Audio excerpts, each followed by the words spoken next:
Good morning, everyone, and welcome to the Invasive Mussel Collaborative webinar, Socially Distant Boater Outreach and Watercraft Inspections. This is Ceci Weibert with the Great Lakes Commission, and on behalf of the Invasive Mussel Collaborative, thank you for participating in today's webinar. The Invasive Mussel Collaborative was convened in 2015 to identify opportunities to advance scientifically sound technology for management and control of invasive dreissenid mussels to produce measurable ecological and economic benefits. If you would like to know more about the Invasive Mussel Collaborative, we encourage you to visit our website at www.invasivemusselcollaborative.net. Today's webinar is part of an ongoing series hosted by the Collaborative. The purpose of these webinars is to facilitate learning and information sharing on topics of common interest within the invasive mussel community. It will be recorded and archived along with past and future webinars on our website. This webinar will discuss evolving outreach and management strategies to prevent the spread of AIS while maintaining CDC and Health Canada recommended COVID-19 social distancing and other prevention measures.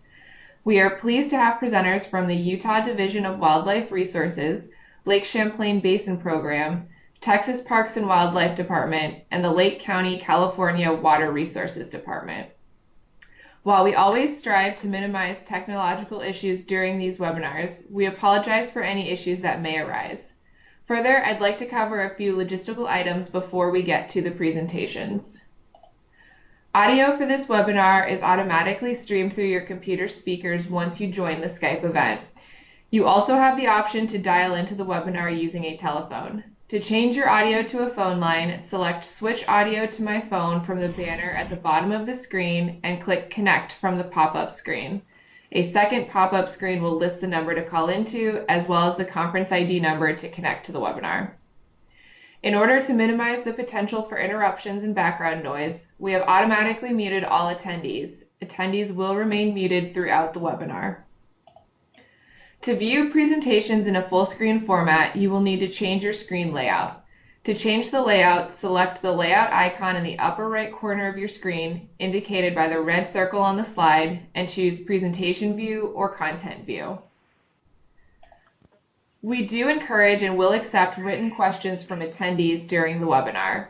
If you have a question, you may type it into the chat box signified by the chat bubble icon in the lower left-hand corner of the webinar screen. Questions may be submitted at any time during the webinar. Depending on time, we may answer one or two questions following each presentation, but the majority of questions will be addressed after all presentations have been given. We will do our best to take all questions or comments during the webinar. If you need to leave the webinar before we have gotten to your question, we encourage you to review the webinar recording that will be posted on our website to hear your question and answer. And if you are experiencing technical difficulties, please send us a message through the chat box as well, and we will do our best to assist you. Our first presenter this morning is Nate Owens. Nate joined the Utah Division of Wildlife Resources Aquatic Invasive Species Program 6 years ago and has served as the statewide program coordinator for 4 years. During that time, he led the effort to transfer the Watercraft interdiction program to the law enforcement section, while also helping to coordinate research to address regional priorities. He served on the Western Regional Panel's Executive Committee for 2 years and is now focused on expanding decontamination services to the private sector and exploring automated systems for recording boat entries, exits, and inspections.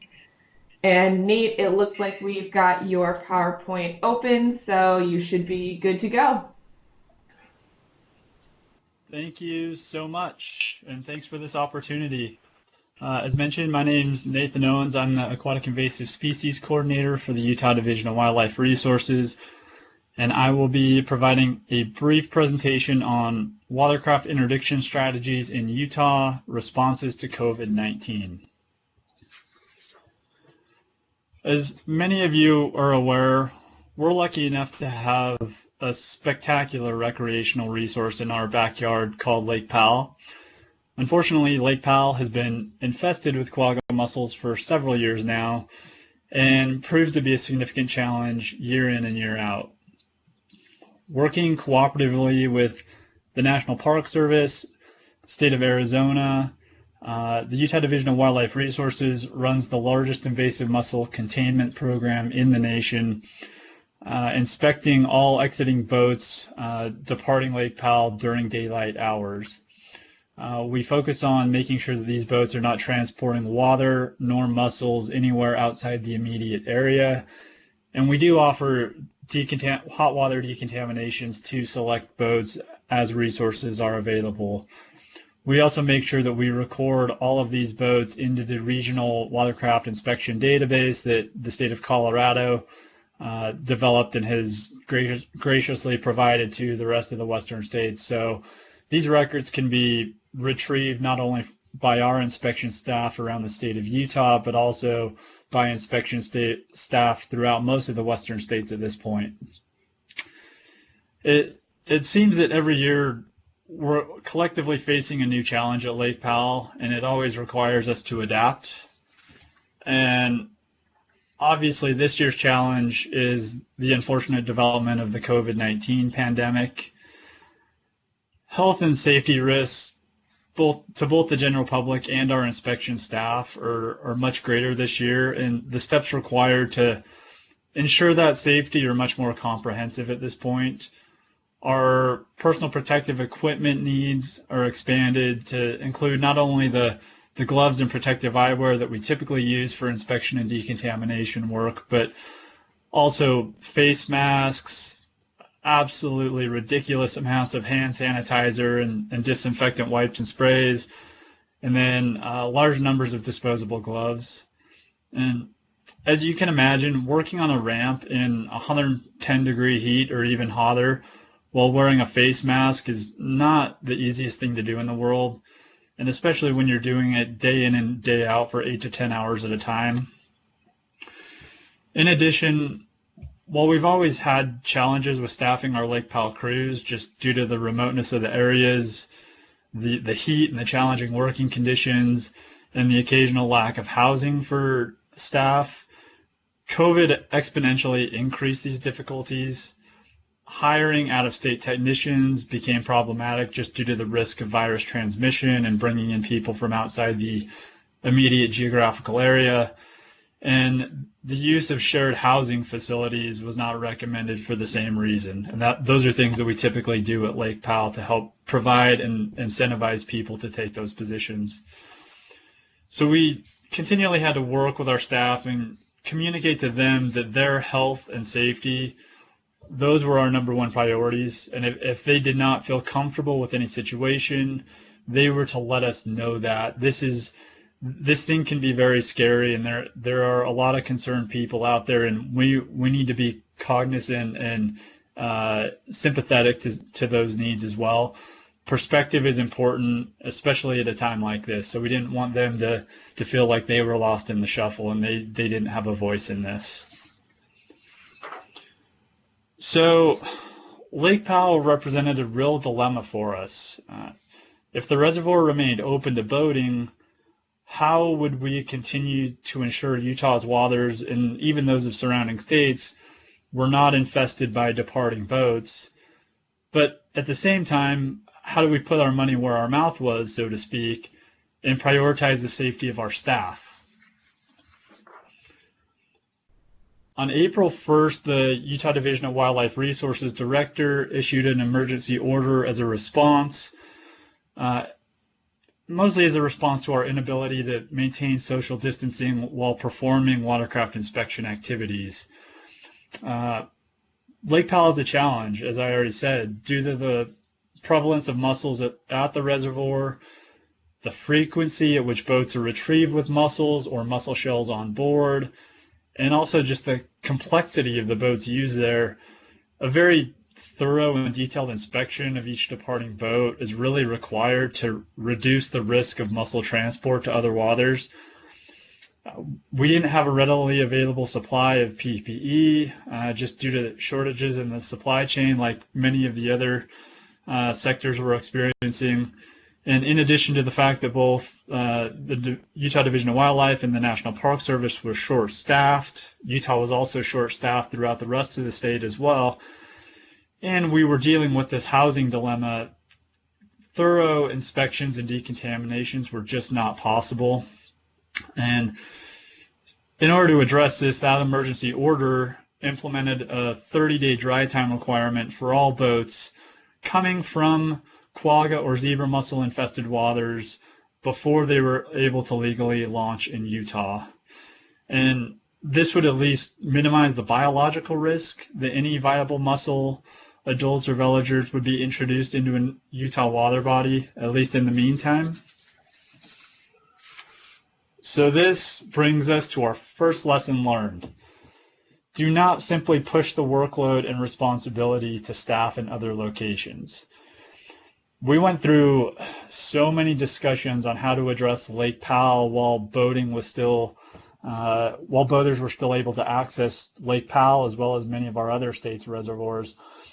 If we didn't feel comfortable performing watercraft inspections and decontaminations at Lake Powell for all the reasons I just mentioned, why would we feel differently anywhere else, and why would we push that burden onto staff in other areas of Utah or our fellow state parks division? Why would we do that?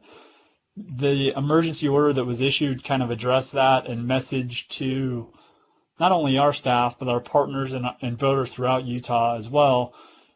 We value the health and safety of all of you enough to not unintentionally expose any of you to the virus, no exceptions.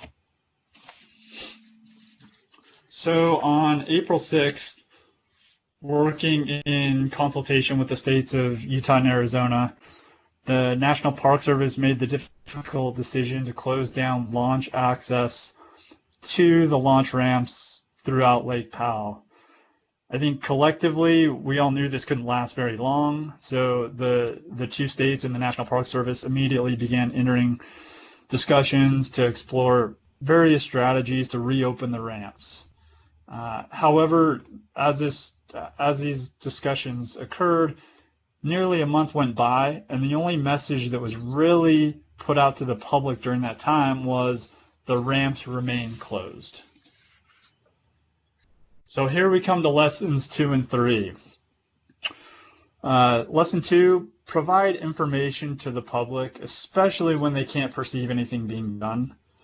For that month, the public really had no idea what was happening at Lake Powell.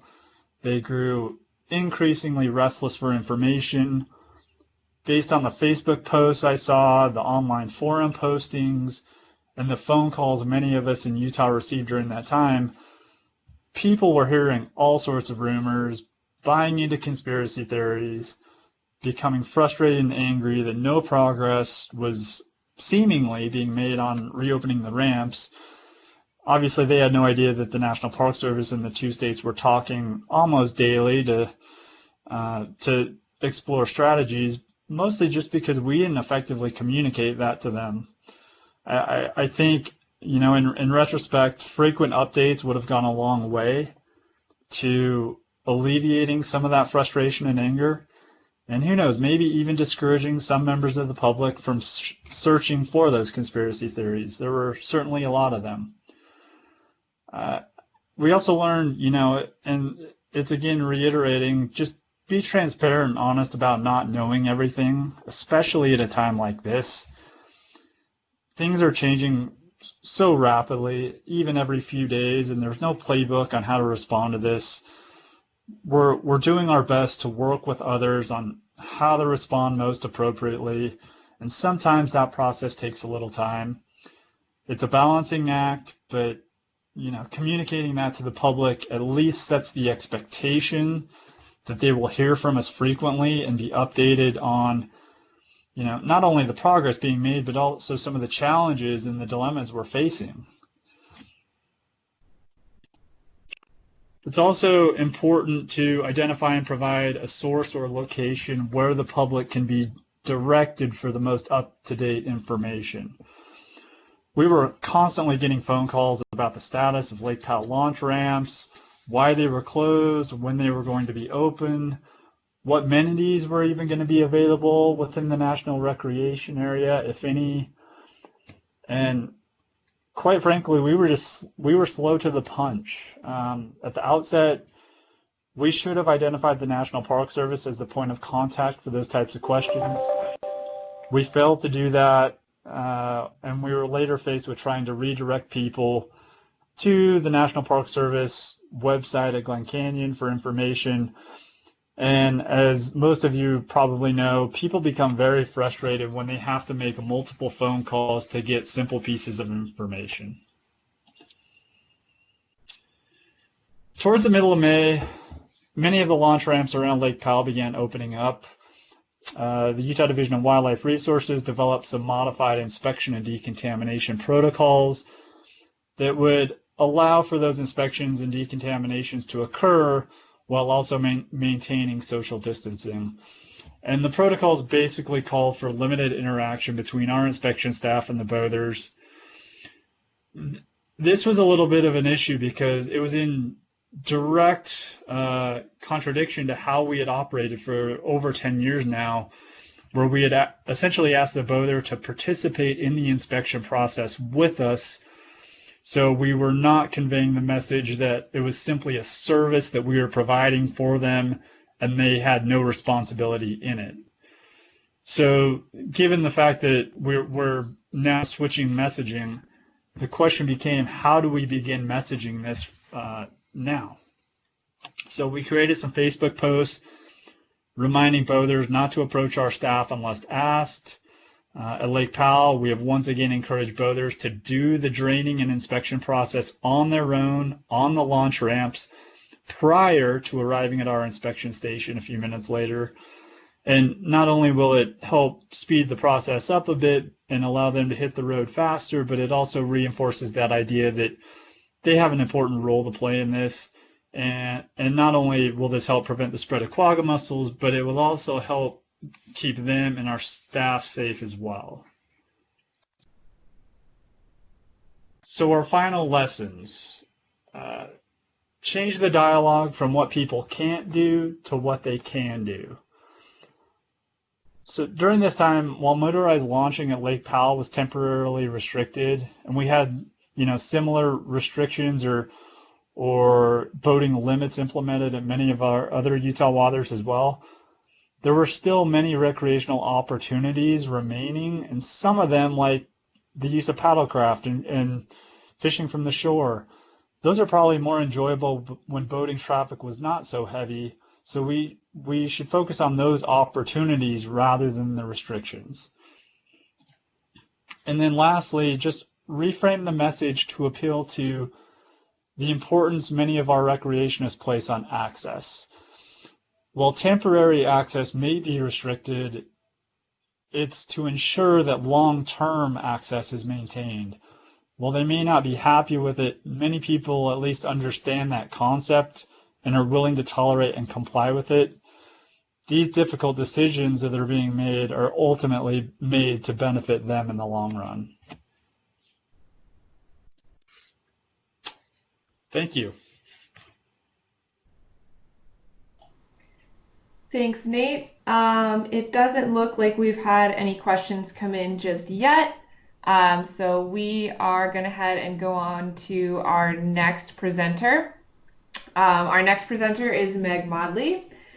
As the Aquatic Invasive Species Management Coordinator for the Lake Champlain Basin Program and New England Interstate Water Pollution Control Commission, Meg works to coordinate management efforts to prevent the introduction and spread of AIS in the basin. She has worked for LCBP since 2003 and has a BA in Environmental Studies and Geology, as well as an MA in Public Administration from the University of Vermont.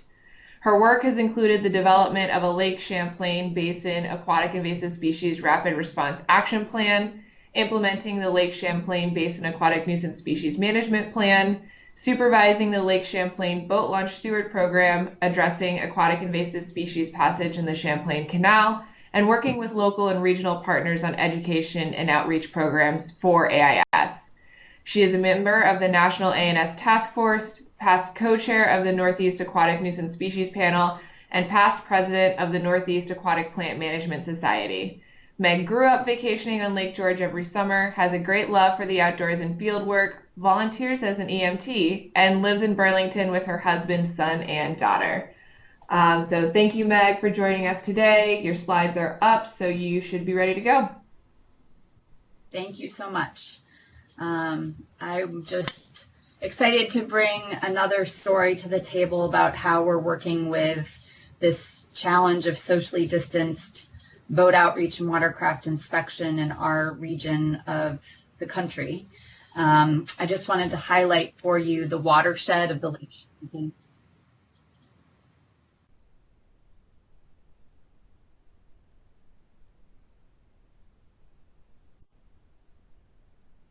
Whoa, sorry, don't know how there was a recording there that just started. So this is our watershed, and we have a large majority of the watershed is in Vermont. We have a portion in New York and a small bit in Quebec. So in dealing with our watercraft inspection and decontamination programs, we're dealing with 2 states and the province of Quebec. Up until the very last minute, we were sort of this go, no go for launch question for the 2020 Steward field season. We've had different stay-at-home orders in the state of New York and Vermont, and Quebec has also been very cautious. We have border crossing issues, and we've had some changes of what was considered essential versus non-essential for recreational boating in the states. There was a change in the state of New York. Originally, they said using recreational vessels was considered non-essential, although all of the state launches remained open, including in Vermont. And then there was a switch in New York to consider the stewardship programs and use of the launches by the public essential. So things, as I'm sure for the rest of you, were changing sort of real time, and we were constantly reassessing and adjusting. We went ahead and virtually interviewed our staff with unknown start dates. That was a little bit awkward. Some stewards weren't sure if they felt comfortable working on the launches, dependent on the jurisdiction that they would be located in. We just said, we've got our permits in, they've not been approved yet. We're waiting to hear what all of the requirements are going to be. The Basin Program partners with the state agencies and with the Adirondack Watershed Institute at Paul Smith College to conduct training. We moved that entire training online, and there were some benefits and some drawbacks of approaching the season that way, because we did not have our stewards trained and ready to go before the COVID-19 sort of lockdown in the different states. We did try and take advantage of some states had OSHA training available online that we were able to have our stewards complete and get certificates for, to prove that they had received some background information on COVID training and how to properly wear personal protective equipment or PPE. But it was really up until the last minute that we had our permits in place before Memorial Day weekend, and we were again making adjustments at the last minute. So I just want to take a step back and talk about how our training became virtual. We decided that with over 175 stewards training to be decontamination stewards as well as boat inspection stewards, that of course we could not meet in person. And that was sad for many reasons, because that's the one opportunity this huge army of boots on the ground individuals gets together and learns that they're all sharing the same information, the same messages with the boaters, and then they're dispersed to their own individual lakes. Many of the lakes in the Adirondack Park have 1 or 2 points of entry, so stewards are often either by themselves or with just one other steward. On Lake Champlain, we put our stewards at the busiest boat launches, but again, we never have more than 2 stewards at one location. So they become a little bit more isolated as the season progresses. So some of the benefits of moving all of our training online were that we were forced to do narrated PowerPoint versions ahead of time, creating study guides and quiz questions. And Paul Smith College allowed all of the stewards to use their university platform, which is called Canvas, and they all got an account and could log in. And then there were modules that they could take for Invasive Species 101, Aquatic Plant ID, Watercraft Anatomy, etc. And there were quizzes at the end that they would have to complete so that we could verify that they had completed the training. Again, with all of these stewards in different places, It was helpful to have these modules online because internet connection for these individuals may not have always been reliable. So the ability to log into the Canvas platform and then take the modules on their own is really helpful. We got really positive feedback about that. Then we also had webinars at the end of the training days so that the stewards could come online and then ask the instructors questions of the modules that they had completed. So that was great. The challenges of doing this are, of course, people have trouble getting online, getting into webinars, joining Zooms, and some of this training really needs to happen in person. The interpretive messaging we conducted in Zoom chat rooms, with an instructor in each chat room trying to encourage and facilitate role playing of steward interactions with boaters.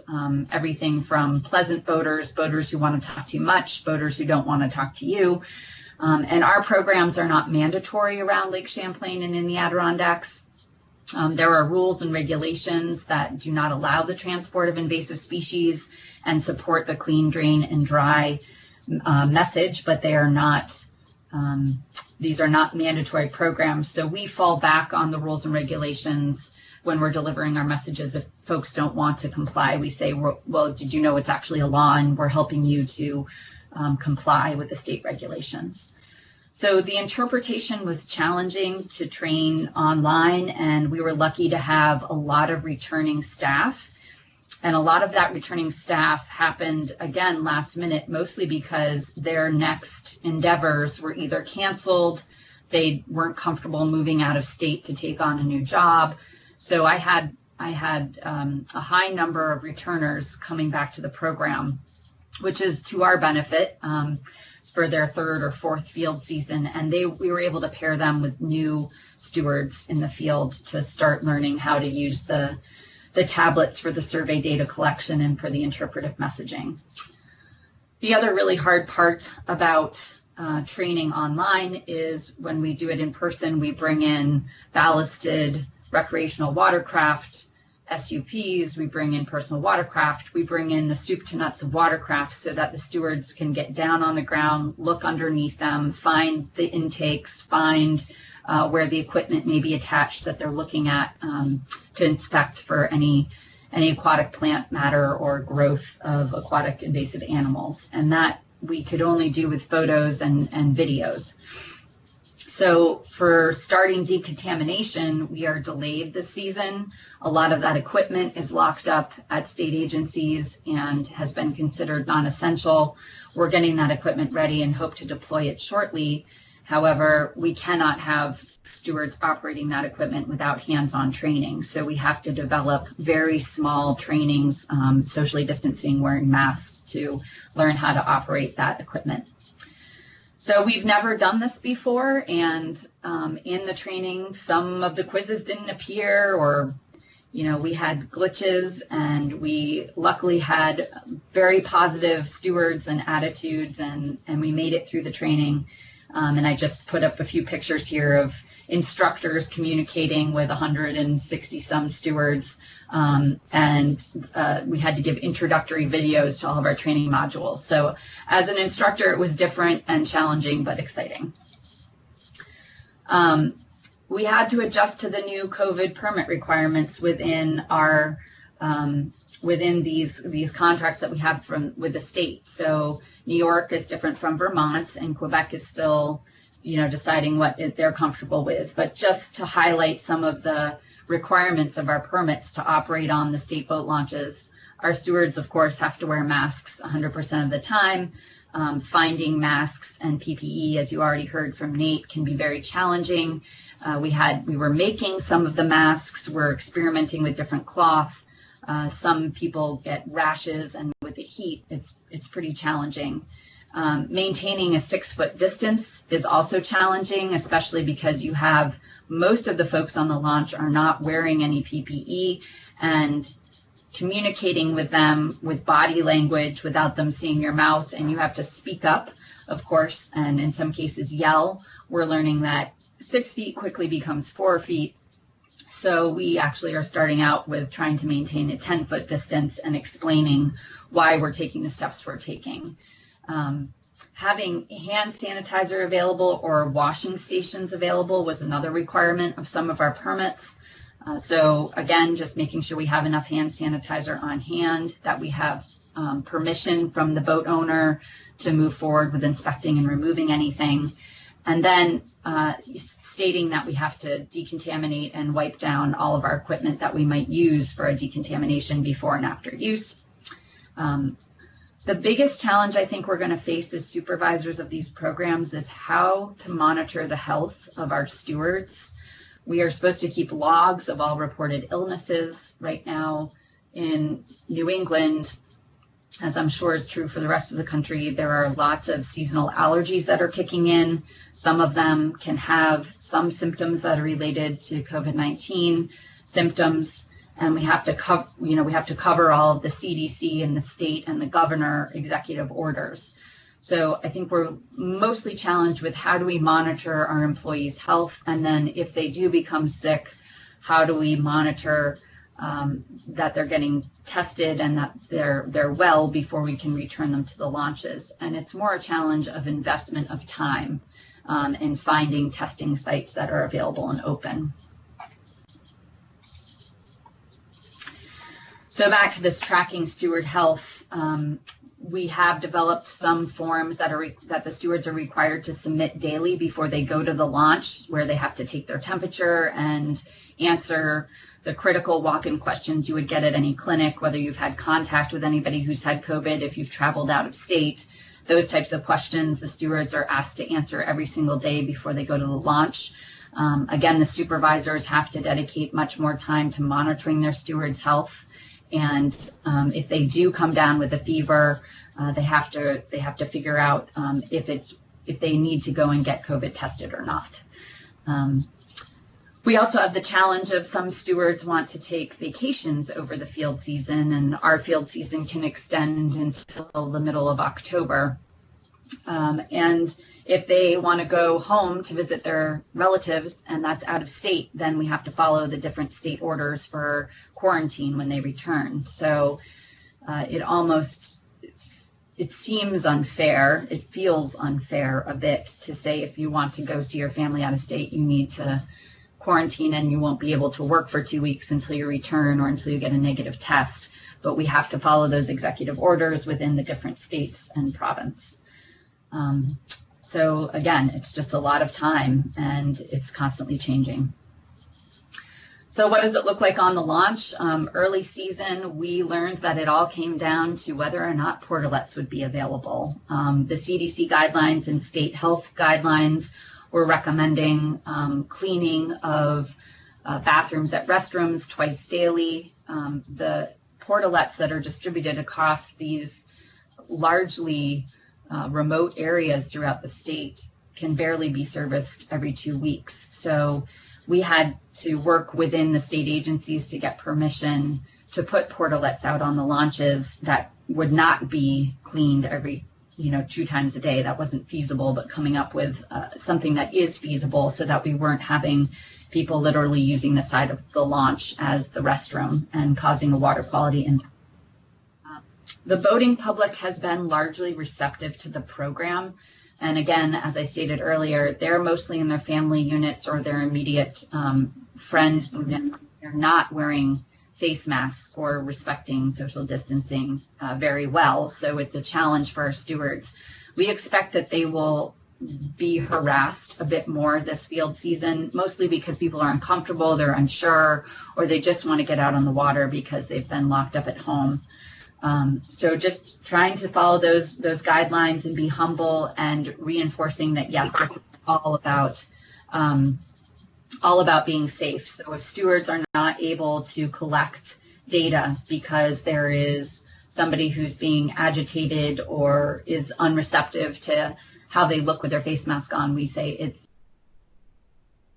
not worth the data point. And we're here, we have zebra mussels in Lake Champlain, but we don't have quagga mussels. We have a number of small-bodied organisms, including spiny water flea, fishhook water flea. We have alewife. We have a number of species. So we're really an all taxa approach here.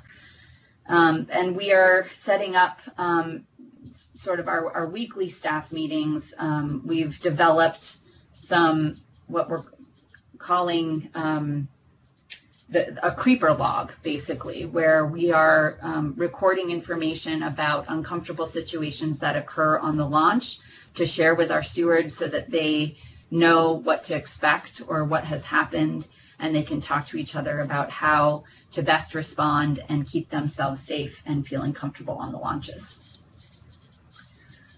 So here we are, we're off and maybe running in the 2020 field season.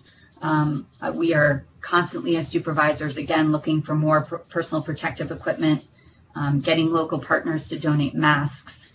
We are not handing out educational information this season. We have decided that that hand-to-hand contact of whether it's a keychain or informational rack card or a fake tattoo for a kid is not worth the risk of alienating or making a boat user or boat launch user uncomfortable with the interaction with our steward. It's enough for them to approach the individuals masked with a survey tablet and collect the information and get the answers that they need to their questions. We are moving to virtual weekly staff meetings. In some ways, this is better. It brings us together more frequently than we could actually be in person with our stewards distributed so widely in New York, Vermont, and Quebec. And we have new unknown challenges that we know are going to come at us that we're just uncertain of changing regulations or rules. We have taken on some new efforts at the launches. The state agencies are really struggling with how to keep the state launches clean without having trash pickup. So we're starting to help with gloves and trash bags, picking up refuse at the launches to keep them clean and safe. And it's been a race to the start of the field season. You know, the docks have just hit the water. The portalets have just been put in. We don't have decon units yet, but we're getting there. So we are adjusting and we're moving forward, but it's a new approach. So I want to thank you for your time and just let you know that's a photograph of my family above and below the water in Lake George, New York, which is one of my favorite lakes in the watershed, and our social distancing and PPE as we're out and about in the woods of Vermont. Thank you, Meg. We still don't have any questions for presenters yet, so just as a reminder, feel free to use that chat box to submit your questions, and we will get those answered after all of our presentations have concluded. So moving on to our next presenter, Carly Montez. Carly is the Marketing Programs Manager at the Texas Parks and Wildlife Department. She has been with TPWD for more than 12 years and has worked on the department's aquatic invasive species public awareness campaign since its inception in 2010. She is a graduate of Southwestern University in Georgetown, Texas, and a lifelong Texan. However, she was introduced to zebra mussels long before they arrived in Texas in 2009. Her family took summer vacations to the Lake Ontario area of New York each summer and was witness to the invasion in that area. Carly also manages the department's email and text message communications, reaching more than 1.2 million subscribers, which are used successfully to inform Texans about outdoor recreation and conservation, and to generate revenue through hunting and fishing license sales, magazine subscriptions, boat registrations, and state park reservations.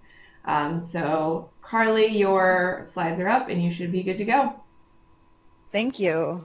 Thanks for the introduction and also for inviting me to be part of this webinar.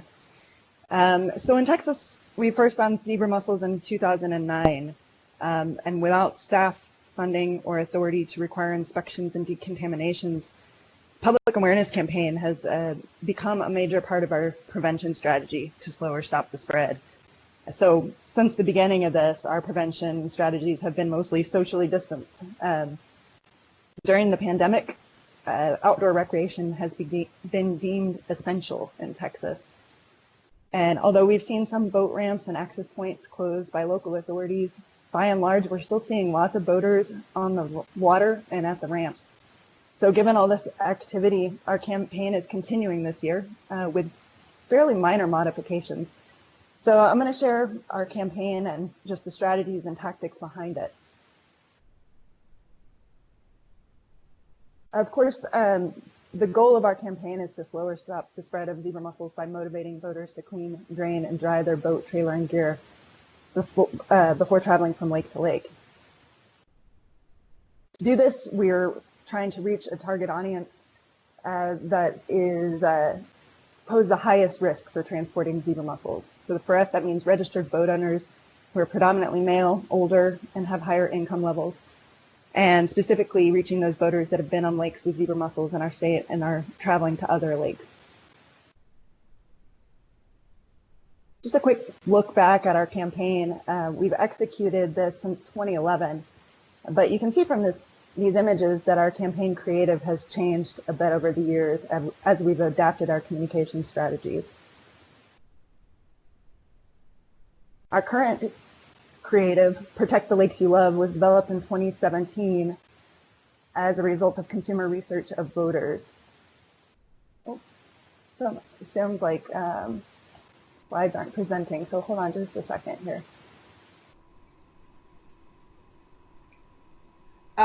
Yep, there you go. Is that better? All Yes. right, sorry about that, y'all. Let me go back real quick. Just sharing the history of our campaign and just what the campaign has looked like over the years and how it's changed a little bit as we've adjusted our strategies. So this is our most recent creative, Protect the Lakes You Love. And this was developed in 2017 as a result of consumer research of voters. We did both an online survey and a series of focus groups. And we still believe this message is very effective at connecting voters' love of the lake experience with their sense of responsibility to take care of them. And during this pandemic, we feel like this is still a positive message that continues to resonate with voters. So we've continued to build upon it. And the designs here are the billboard creative we're using in this year's campaign.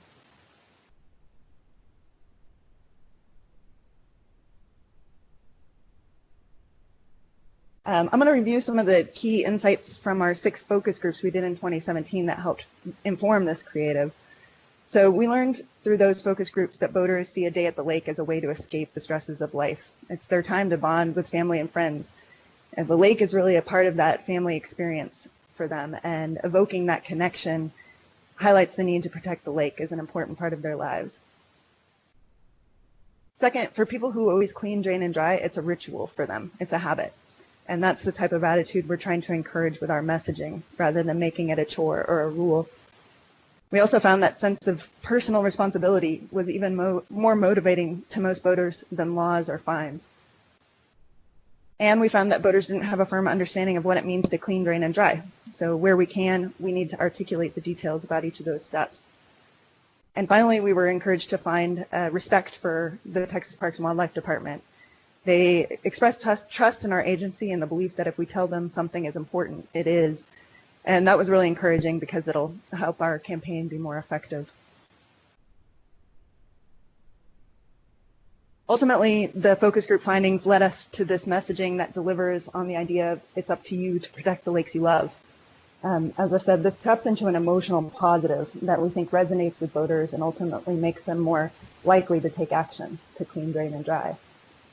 So we continue to conduct consumer research as funding allows to make sure our approach is still relevant and to inform changes to our campaign if needed.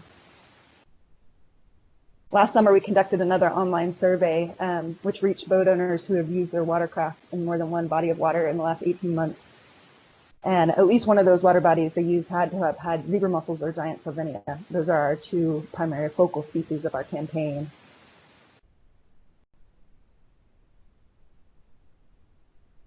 The survey gave us many affirmations that our efforts are working well. We found that 87% of voters say they always clean, drain, and dry, and most of them say they do that in order to stop the spread of invasive species. Additionally, 89% had seen our materials, with 91% saying that they had heard or seen the phrase clean, drain, and dry, which we've been using since the beginning of the campaign, and 67% saying they'd heard or seen Protect the Lakes You Love, which we've been using since 2017. There's also a connection between practicing clean, drain, dry and our campaign, as those who always clean, drain, dry are more likely to have seen campaign materials than those who do not always clean, drain, and dry. And finally, we confirmed that voters who use lakes with zebra mussels are traveling to other lakes without zebra mussels and are obviously posing a threat to them if they're not practicing clean, drain, dry. So this underlines the importance of our campaign and reaching these boaters with this message. We were also encouraged to find very high awareness and understanding of zebra mussels and the belief that they're a serious problem in Texas. And it also allowed us to confirm demographics of our target audience to ensure that we were targeting our advertising messages appropriately. Now let me share a little bit more detail on the different ways we've reached our target audience through this campaign. But first, I need to give a recognition to the coalition of partners that support this campaign through both funding and also by helping us spread the word. They post signage, distribute materials, and share information with their customers and constituents. That partner support has been critical to sustaining this campaign over the years. Most of the money invested in this campaign goes toward paid media that runs during the late spring and summer when boaters are most likely to be out on the water and to hear or see our messages. To place the paid media, we work closely with our ad agency of record, the Sherry Matthews Group. We've been lucky to have them on contract for more than 10 years now, and they assist with this campaign as well as a number of other paid marketing efforts we work on. Having a capable ad agency on contract in this capacity makes it easy for us to place a variety of paid media, to conduct consumer research, and to inform the campaign and develop campaign creative each year.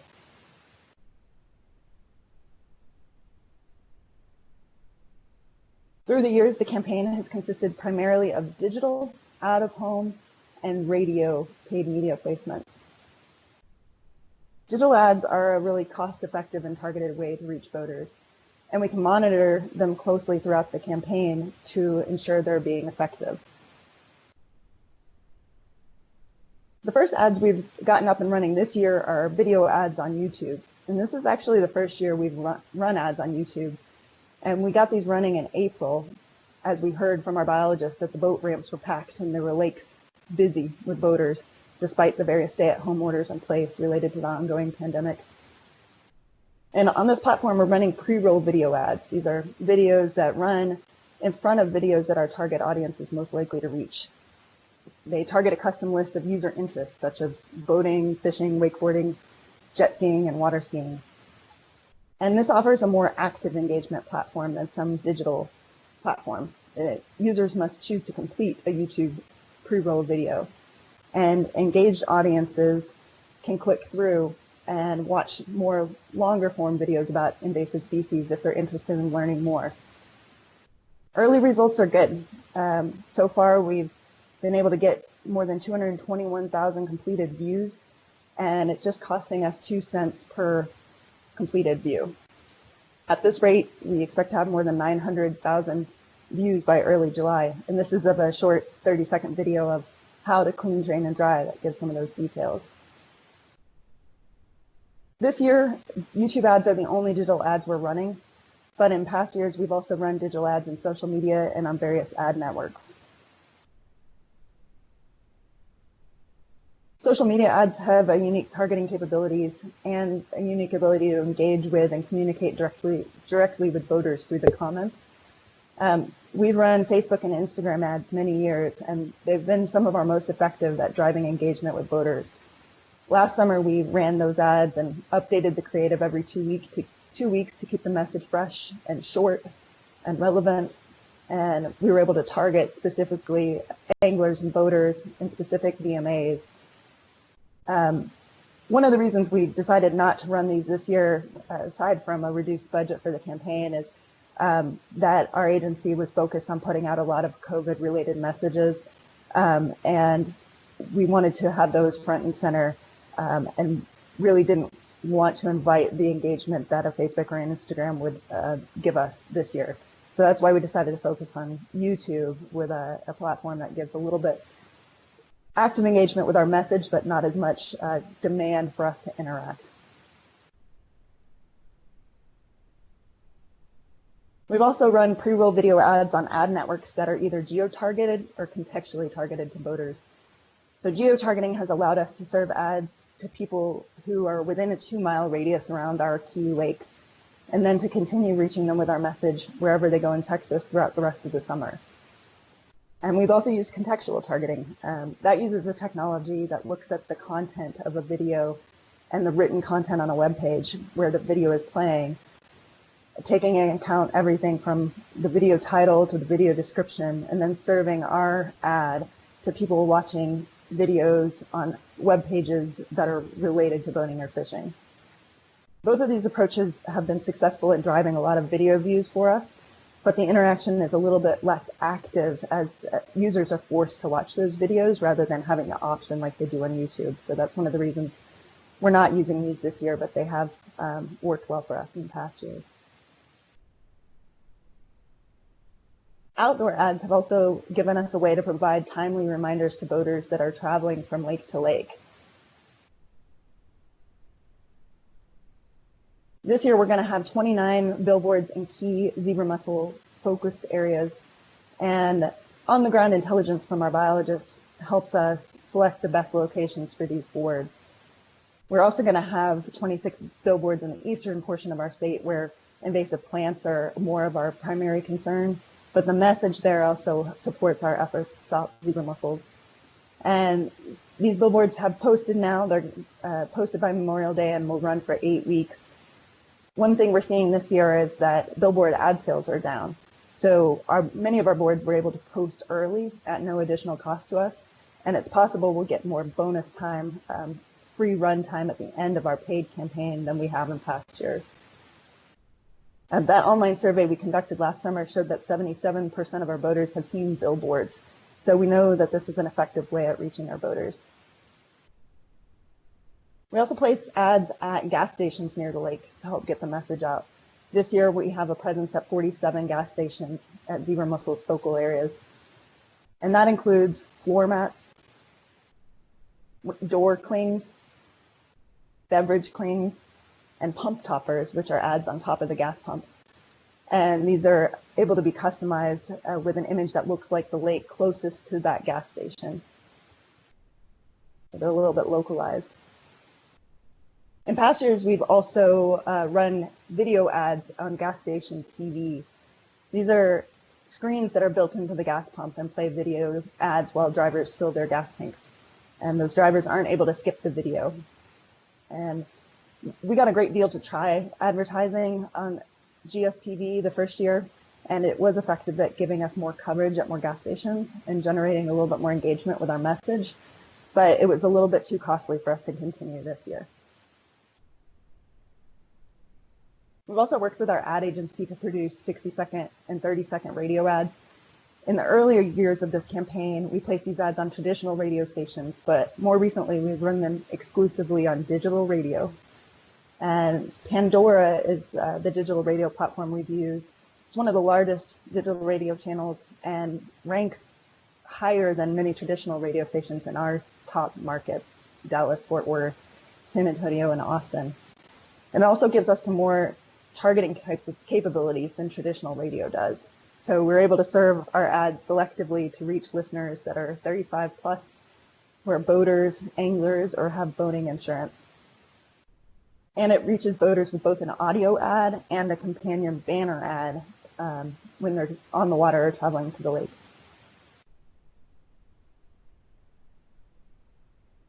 In addition to the paid media, we also leverage our in-house communications for this campaign wherever possible. And that includes social media posts on our Facebook page that has more than 610,000 followers. It includes communication to our registered boaters, like these inserts that go in boat registration mailings and emails that we send to registered boaters in advance of Memorial Day and Labor Day weekends.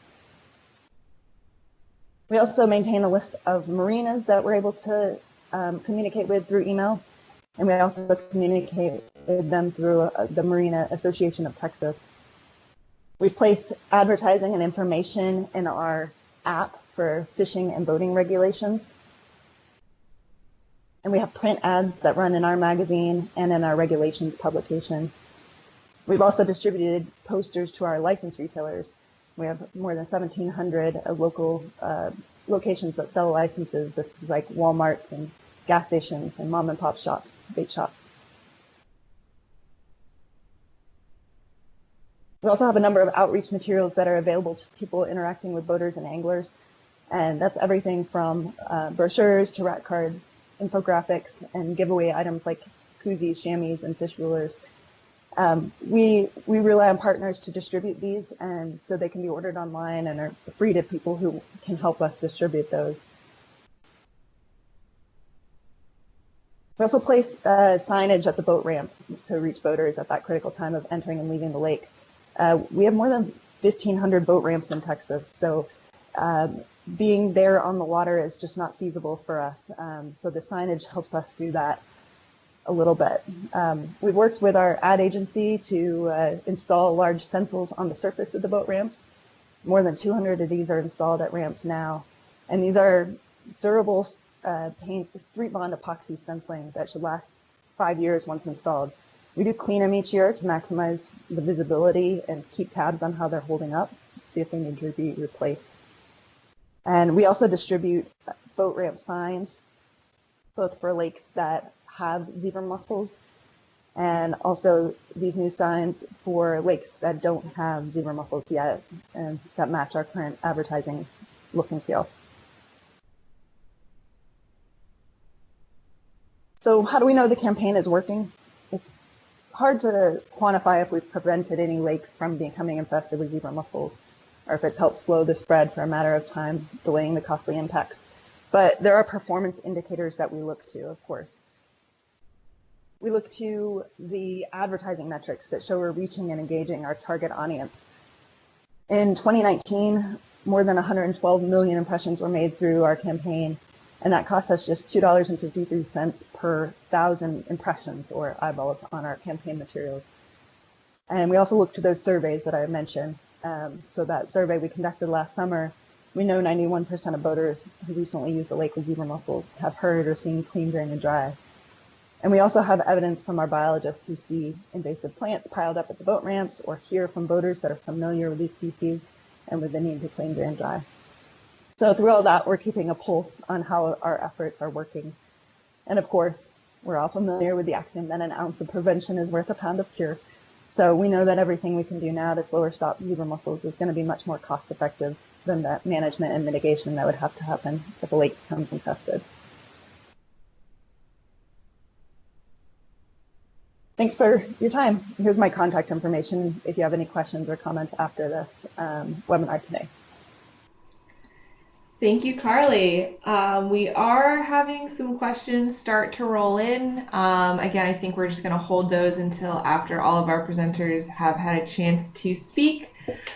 So we are going to move on to our last presenter of the day, Angela De Palma Dow. Angela De Palma Dow is a program coordinator in the County of Lake Water Resources Department, where she coordinates various programs such as aquatic invasive species, stormwater, surface water quality monitoring, cyanobacteria outreach, and post-fire water quality monitoring. Angela has a BS in biological science and a chemistry minor from California State University, California, and an MS in fisheries and wildlife with an emphasis on limnology from our own Michigan State University. And Angela has swum from Alcatraz Island twice and has 2 cats. So Angela, it looks like you're going to need to swap your display settings, but yep, you should be good to go.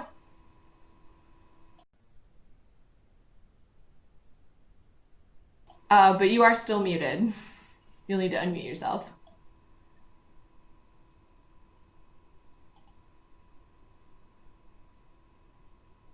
There we go. Now can you hear me? Yes. Okay, perfect. Let's get this back in line. All right. Thank you very much for that intro. I appreciate it. And thank you so much for attending, everybody, on the last talk of this webinar, and to all the previous speakers. I've learned a lot, and I really appreciate you guys taking the time to share your experiences. So today I'm going to talk about double trouble, preventing COVID-19 while implementing an invasive mussel prevention program in Clear Lake and Lake County.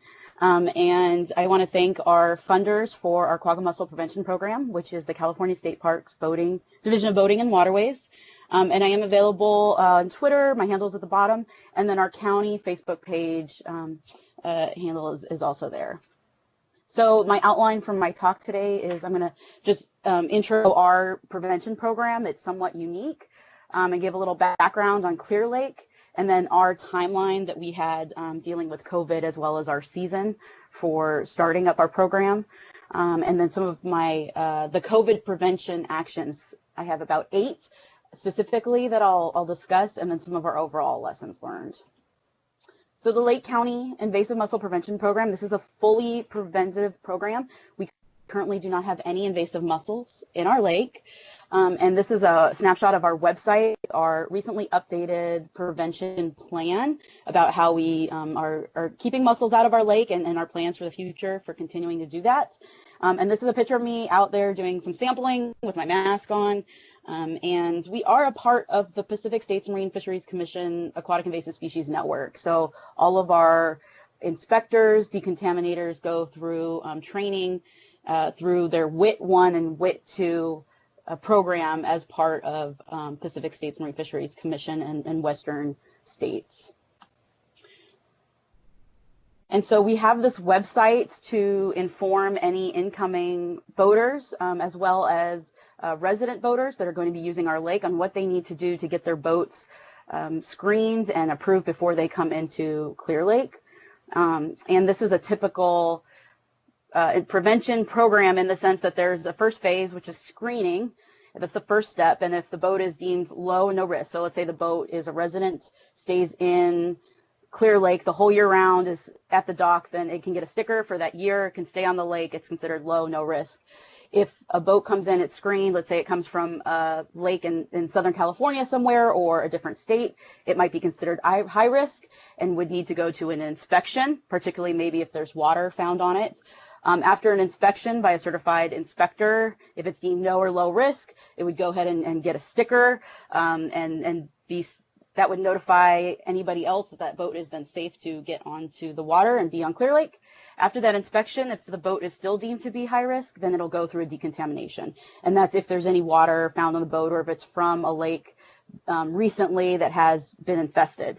And at any time that a mussel is found, or suspected mussels are found on the boat, we call Department Fish and Wildlife, and we stop the boat right there, and we work with our regional biologists to quarantine, decon, and assess that boat until we know it's safe to go on Clear Lake.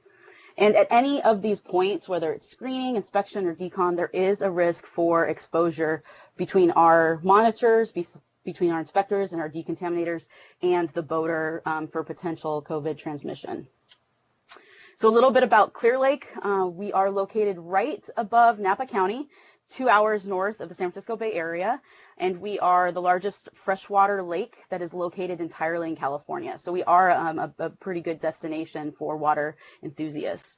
We are pretty accessible. So we're nestled in a valley, but we're between 2 state highways, Highway 5 and 101, with some major connectors. So it's very easy to get to our lake and get on our lake. We're very large, we're a shallow lake, and we're pretty old, about 500,000 years old. The lake has been here in some form.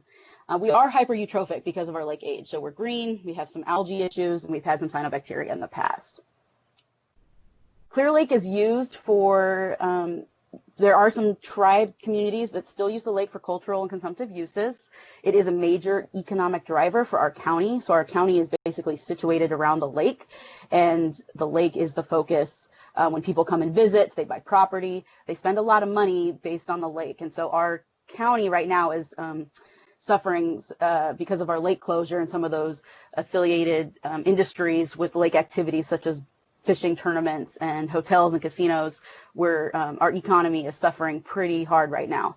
Our fishing destination does bring in quite a bit of revenue, and that's because we have a really good bass fishery here. We've been rated in the top 5 numerous years in a row by major bass magazines.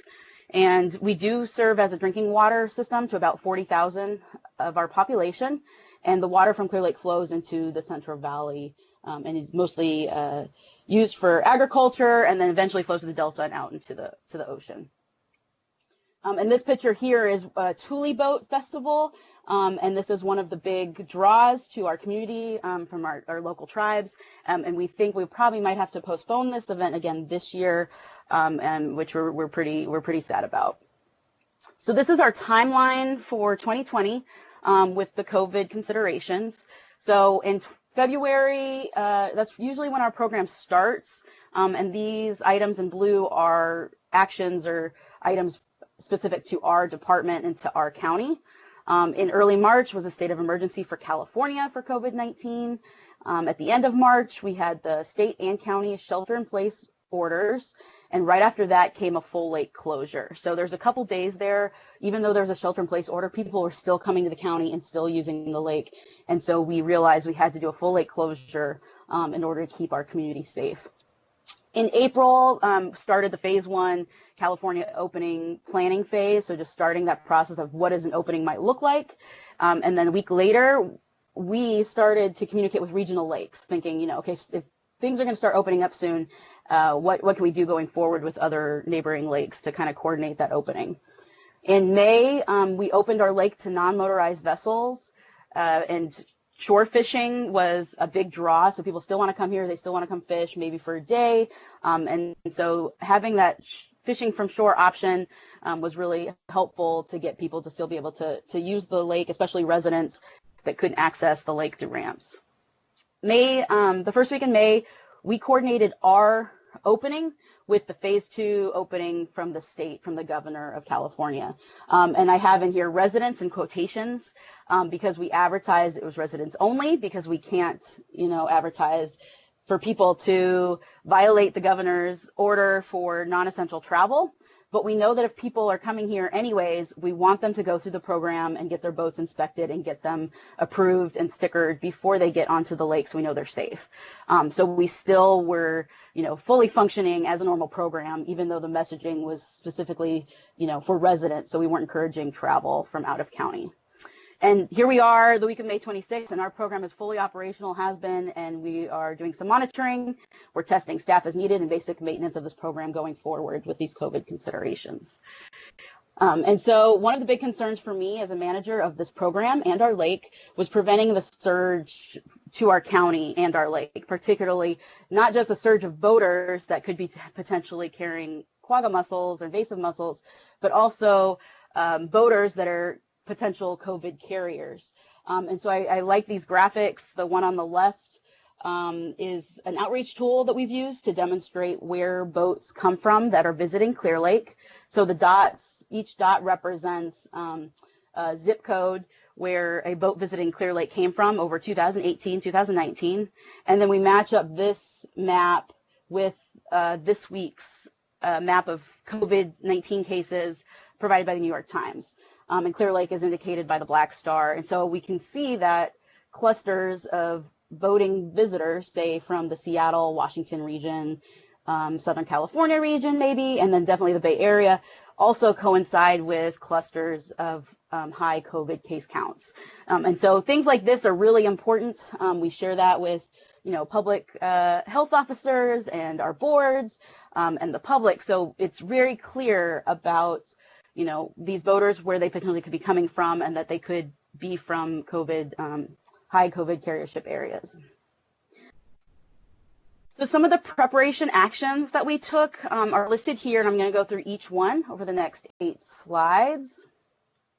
So the first one that we did was we coordinated with regional water bodies. So we talked to lake managers at Army Corps of Engineers for Lake Sonoma and Lake Mendocino. Those are nearby. We talked to managers of Lake Berryessa through the Bureau of Reclamation, Salado County Water Agency. We talked to our regional biologists at California Fish and Wildlife, and then we talked to managers at the Tahoe Regional Planning Agency. And the reason why we did this was because we wanted to have some sort of coordinated effort, share information, share tools, kind of all be on the same page, particularly if lakes were starting to open. We didn't want any one lake and community and staff to be susceptible to a surge of boaters and a surge of potential COVID carriers.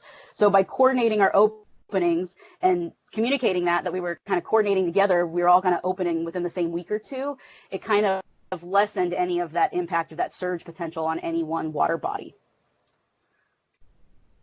And then the first thing I did as soon as the whispers of lake opening were going on is I developed this COVID-19 prevention plan. We did modify it from the Montana Fish, Wildlife and Parks version. However, I incorporated some specific CDC recommendations and items that were applicable specifically for our prevention program. And this is a plan. It's about 5 pages, and it goes through protocols for boater interaction, protocols for boat screenings, protocols for doing inspections with boaters and decontaminations, and then general staff considerations. You know, if you feel sick or you want to get tested, those kinds of things, to be very clear and lay out exactly what the roles and responsibilities are for COVID prevention with our staff and then with our boaters that are communicating and interacting with our staff.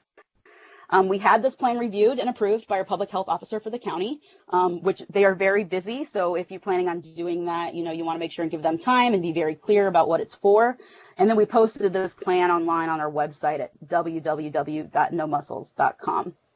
And this is meant to be a kind of living document. So as things change with COVID, things might change with our program. We wanted to be very clear that this isn't set in stone. And as new information comes up or new resources come up, that this might be changing with that.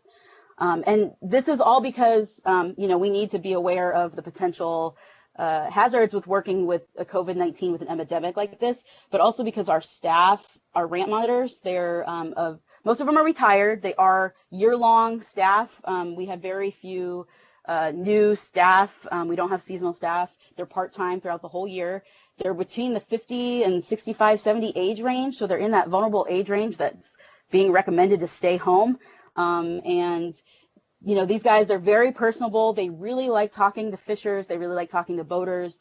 And so it was very hard, and it still is, trying to, you know, incorporate these sort of protocols and preventions with these staff that really just want to do their job.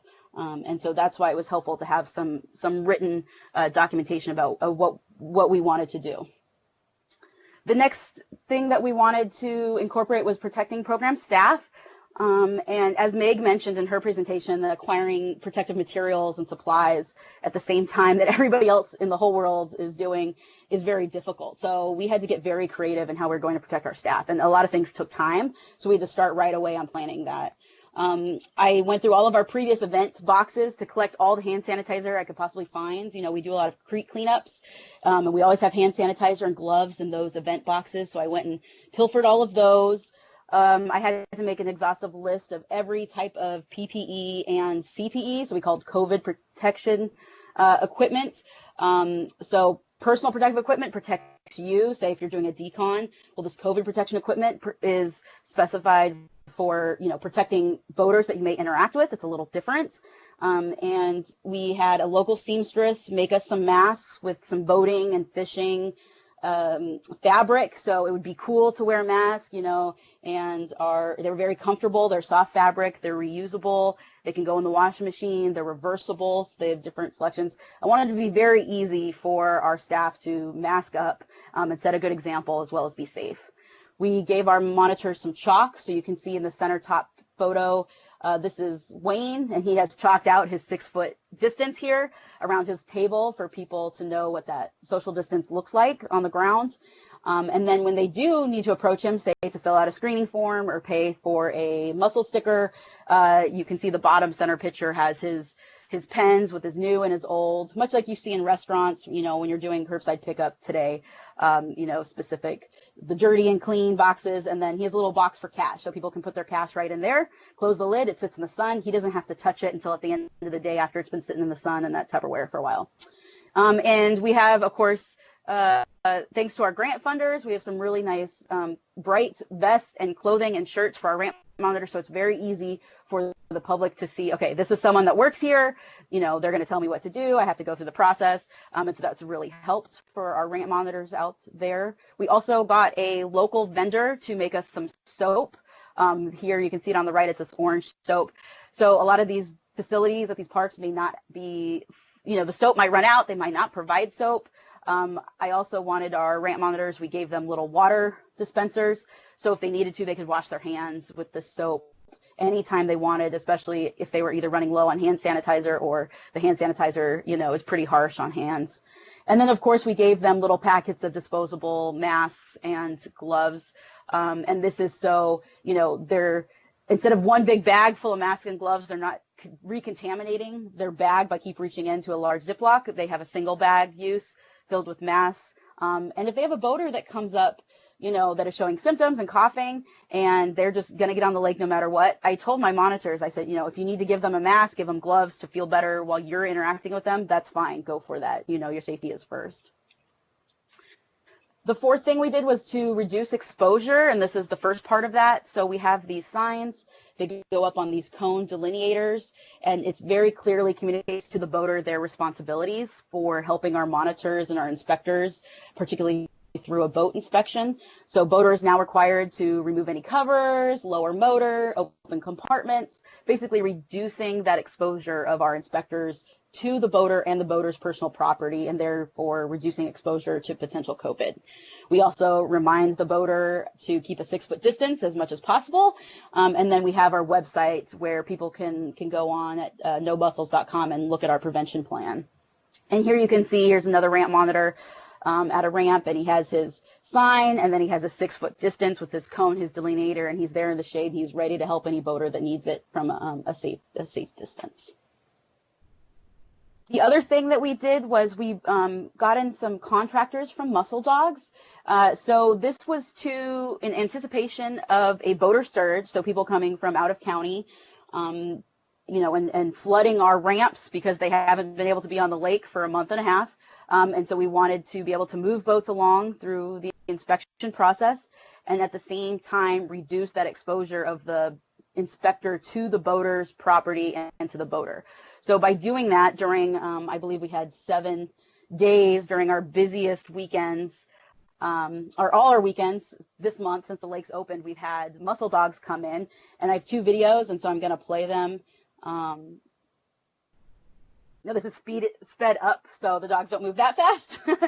But this really helps because it reduces the time that a boater has to go through an inspection. It really helps our ramp monitors and our inspectors move those boats through so they can get on the lake safely without any mussels. Here is another one. So you just saw a video with Gilligan, the mussel dog. That is at Redbud Park. And here is Barnacle.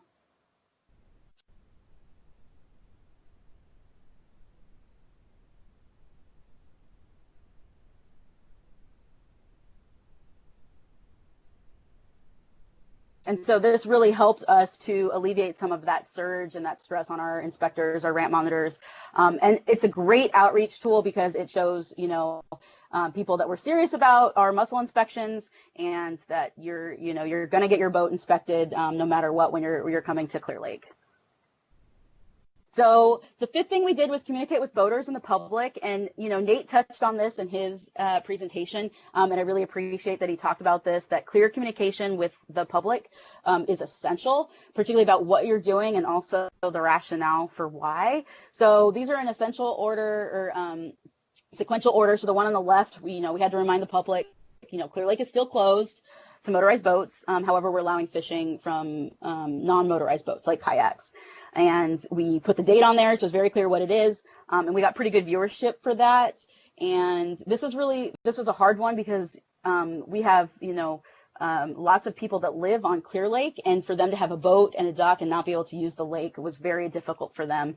And so having this clear communication throughout this process is really essential, as well as having this information available for anybody that, would be coming from out of the county and wanted to know what was going on with Clear Lake. The middle panel here, you can recognize that. This is that map. This clearly communicated to the public. This is why we're not, opening our lake right away and we're not moving fast through this process because we know that boaters come from all over the Western United States, and with them they could bring mussels and they could bring COVID. And so we're being very careful about our process of opening our lake. And we made that very clear to in this post with this map so people can get it. Okay, they're going to take a little time. They're going to open their lake when they're ready and when it's safe. And this is why. The once we did decide to open our lake, the post on the right, this is actually advertising our mussel program, because we know that if people are coming to visit our lake, we want them to participate in the program. And so we have all the information and the links here for them to be able to do that. I also want to point out that the viewership here, so each of these had pretty significant viewership for us. You know, our county is only about 60,000, 55 to 60,000 population. So for us to reach about a third of that is pretty good. And so it's pretty good communication outreach for these through this process. We have the fortunate ability to have a specific nurse at our County of Lake Health Services that is available for us whenever we have, you know, potential exposure with one of our staff. And I've been very, you know, I check in with my staff every week, multiple times a week. You know, how are you guys feeling? How's your family feeling? And this nurse has been essential for us to be able to keep our staff safe, as well as the public that comes in and visits and communicates and interacts with our staff at the ramps. So at any time any of our staff members, you know, feels like they might have been exposed, or they have a family member that's sick, or, you know, they're feeling under the weather, this nurse will drive to them, do a test, and we can get the results back the next day.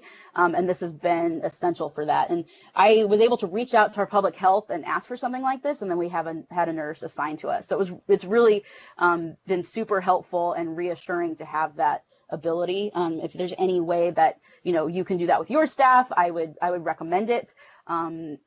It helps with my stress for sure, and it helps keep our staff safe. And those are the, you know, that's the priority. So the seventh thing that we did was we are monitoring and report on any lake activity. And so this is data. This is from ramp monitor contact. So anytime a boater comes to a ramp, such as in the picture on the top right, here's Bob, one of our monitors. He's talking to this boater. He's asking, you know, he's looking at their sticker, if they're a resident, if they're a visitor from out of county, talk to them a little bit, you know, make sure they haven't been into any high-risk lakes, anywhere out of the county that's troublesome. And so they make a contact, and then they write that down. And so what we have here is we have the day month on the X for both 2019 and 2020, so last year and this year, and then the number of contacts and what type, whether they're resident or visitors. And it's important for us to do this so we can monitor, so we kind of look and see what the traffic is out there, what kind of activities going on the ramps that our staff is being exposed to. And so we have some timelines in here. The lake closure was in March 22nd, and then you could see we just had 2019 data between March 24th and May 8th. And then after the lake opening, we had some 2020 data, mostly residents surge, getting out there on the water, getting their boats in the water for the first time for the season. And then Memorial Day weekend, which we just had. And you can see we had a surge of resident boaters.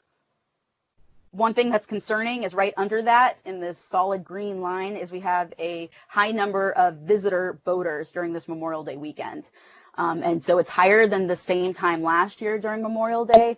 And so we're going to keep an eye on that. It's concerning to me because it means that there's a lot of people not following the travel restriction and coming to our community, even with hotels and casinos still not open. People are still coming here to our lake and accessing our ramps. There could be reasons for this, however, you know, if you look at the previous year, visitors were were the highest numbers of contacts throughout March and April. And so all these people that may be normally visiting our lake during that time haven't, and so they've come here again. So maybe they're repeat visitors from previous years, they own second homes. Any of these kind of factors can be contributing to that. But this is something that we're going to keep an eye on as we go through the season, just to get an idea of the activity of potential for COVID carriership and just the activities there at the ramp. Lastly is we share and learn. And so thank you today for sharing, everybody, all of the speakers that came before me, the Invasive Mussel Collaborative for inviting me to speak, as well as any questions and anybody that is listening. I really appreciate it, and it's vital to this process. And some of the lessons that we learned, and these are specific probably more for local or individual counties or managers of individual lakes or small lakes, but some of it might translate to some of these larger programs. So you want to reach out to COVID recovery groups. You want to be vocal, you want to participate, ask questions, share your information, share what concerns you, what is the interaction and the connection between your program and other aspects of the community. So our program, our screening program, relies heavily on vendors such as bait tackle shops, hardware stores, to sell stickers. And so we had to connect, the economy of that industry with the lake opening. And so we had to participate in these discussions and be both vocal about that. You want to communicate with your public health officer about your program. They're very familiar with the exposure of COVID. They may not be as familiar with exposure to quagga mussels or how your program works or where staff in your program are going to be interacting with members of the public from out of town. And so we had to walk through our public health officer about this program. Once he got it and he realized, oh, we're preventing a surge, from COVID and a surge of mussels, he was an essential ally and really helped us out with communicating and working through the process. And so I just really encourage anybody to do that. Usually your public health officer is at the county level. Of course, there could be a public health office at a city level or a larger regional scope. You need the buy-in from the local boards, councils, and even your regional planning groups just for what you're thinking or what the strategy will be. You don't have conflict with any of these groups. You kind of want to be on the same page, both for safety and as well as opening up safely so you can, jumpstart your economy and help your local community. And so for this, our buy-in from our partners was essential. So Carly mentioned that in her talk, that she relies on their partners for spreading the message in their lakes, and we did the same thing. We have a lot of tribal partners. We rely on them to communicate to their communities, and they were vital in helping us, supporting us in moving forward safely at a safe timeline for our lake opening. The other thing is law enforcement. You want to, figure out what the avenues of your law enforcement is. So if your law enforcement is not interested in enforcing shelter in place, which has been common in some areas, that's going to change your timeline for when you're going to open your lake and when you have to have things ready to do that. And that's what happened with us, is we had to move up our timeline a little bit earlier because people were getting on the lake without going through the program because we didn't have shelter in place enforcement. And then you want to prepare for the COVID season. This is long-term maintenance. Basically, when you put that hand sanitizer order in, just put it on repeat order and just keep getting those materials, check in with staff consistently. Every week, not only am I communicating, our mussel program with our funders and doing reports, quarterly reports for that, but I'm doing weekly reports on our activity with our public health officer, with other partner agencies, with our boards. So everybody knows what we're doing, so they can make those policy decisions with all the information. And so if there is any impact or complication later on, we have all that information. It was all clear and transparent. And this is an ongoing process. So with that, I want to thank the Invasive Mussel Collaborative so much. Thank you, everybody that participated and listened in, and all the speakers. I learned a lot from you guys. You can contact me on Twitter. This is our Facebook, and I want to thank all of our ramp monitors. Some of them are pictured here. Thanks, Angela. So we are going to move on to our facilitated question and answer session right now. We do have about half an hour allotted for this, which is a little bit beyond the period that was on the initial event information page, so my apologies for that. But at this point, I'm going to ask all of our speakers to take themselves off of mute, and I'm going to start with a question that I think everyone can weigh in on, which is, do you expect the number of boaters to be lower this season compared to previous seasons? No. No. Definitely not. We're seeing more. I think people who have been able to de-winterize their watercraft are out there. They were out there earlier, and in many cases the launches in the Northeast there's so many of them that they're within like the 10-mile radius that the original stay home order was under. So for recreation, we are seeing more locals and less out-of-staters, but we're seeing the frequency of the locals already is increasing. In Utah, we are seeing 2 to 3 times the normal amount of boating traffic than we would see at this time of year any other year.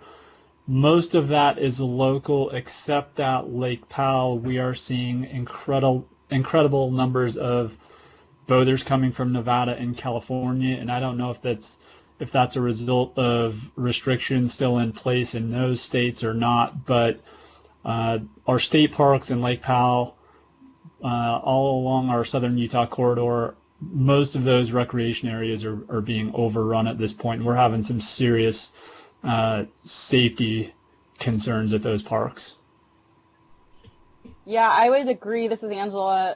We're seeing a lot of activity. I think the combination of people having been shelter in place, and then additionally, a lot of people are either working from home or their work has been furloughed, or maybe their business is closed. So what do they want to do with that time is they want to get out. They were able to work on their boat with the time off, staying at home, and then they want to get out and then use that boat. That's kind of what we're seeing from stories from the ramps at our lake. Yeah, same here in Texas. We weren't sure what to expect at first with a lot of local authorities closing some of the ramps, if that would reduce traffic. But we pretty quickly saw that traffic was up at all the ramps that were open, especially on weekdays, and that continues to be the case. Thanks, Al. And now a question for Carly. You mentioned that you've been working with the same ad agency for several years. Has there been any requirement to go to an RFP for marketing after a certain number of years? Yeah, absolutely. The contract we have is competitively bid, and we've had 2 contracts during that time period. Both were 6-year contracts, so we're nearing the end of our second 6-year contract that was competitively bid. So in the next year, we'll be going out for another RFP to competitively secure another advertising agency. And the ad agency we've been working with may continue to bid on that opportunity, but it'll be a competitive process.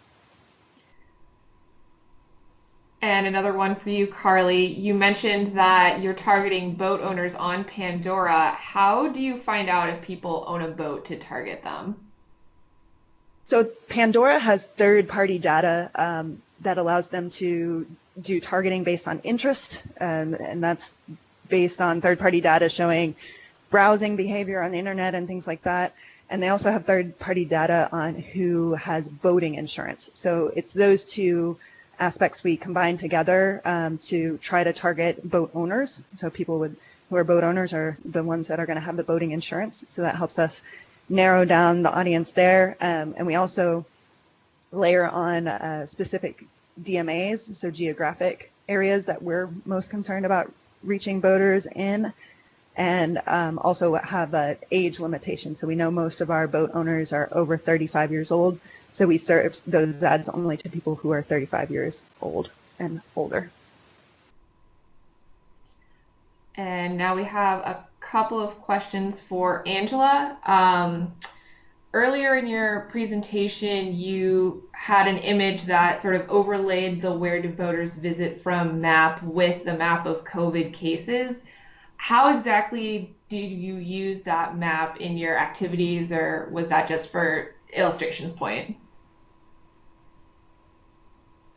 So that presentation or that slide, the map on the left had dots that represented the origins or the registration zip code of boaters that visited Clear Lake over the last 2 years. So we use that as part of our outreach on Facebook during the planning stage for lake opening. We haven't put it out coinciding with the COVID cases yet. That was something I made for this presentation. I like that though. I think it sends a strong message, and so I'm going to try to work with my department and agency and try to figure out, what's the best way to share that. Our county is moving fast ahead. They want to open everything up. They want to, they're moving every week.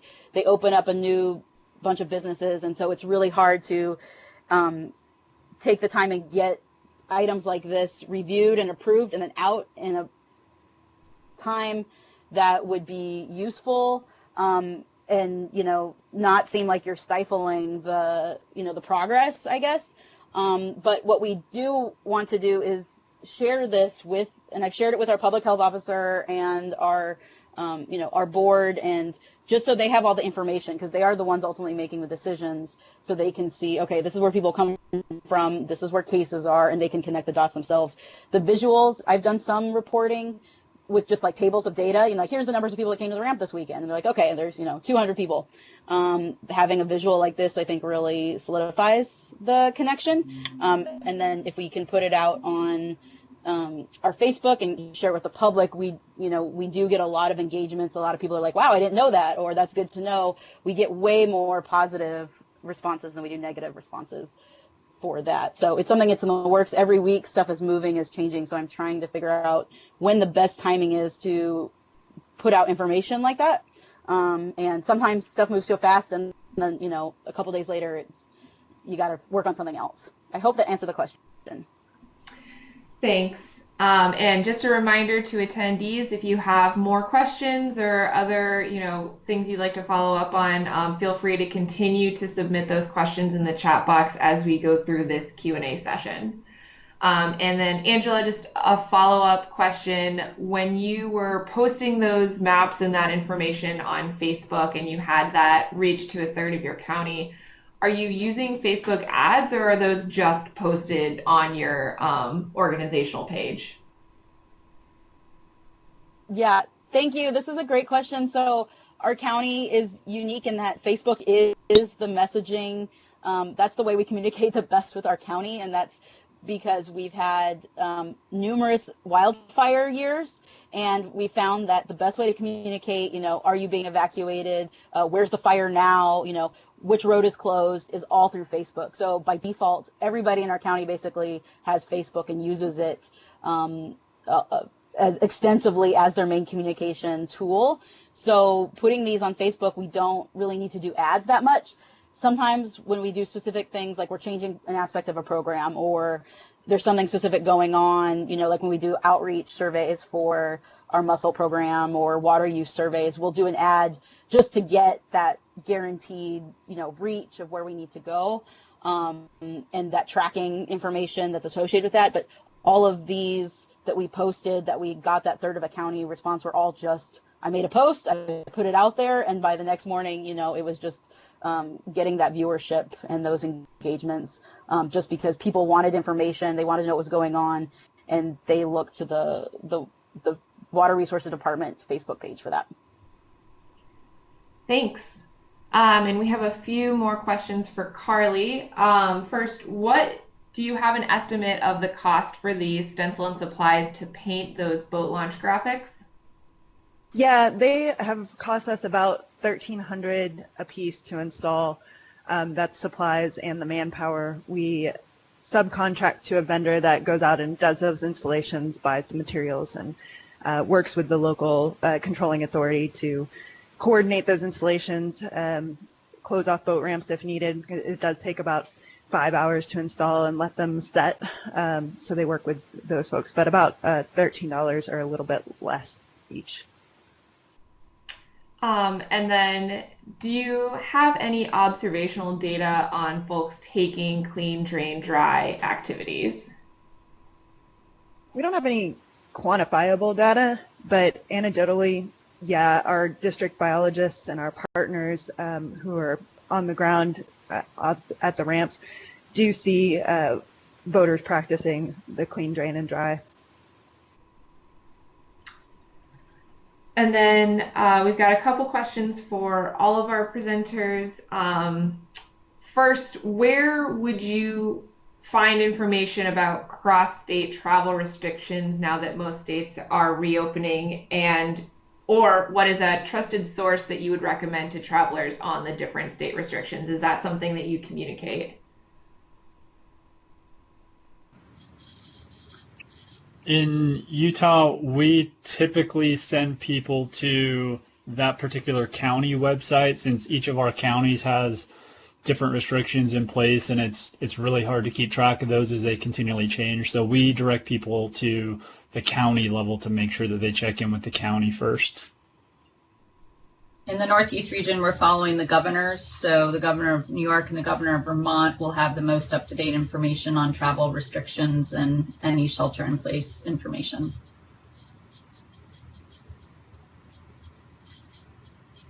Yeah, we've in Texas have been referring people to local orders, whatever county or state that might be, but I'm not aware of a great resource for interstate travel.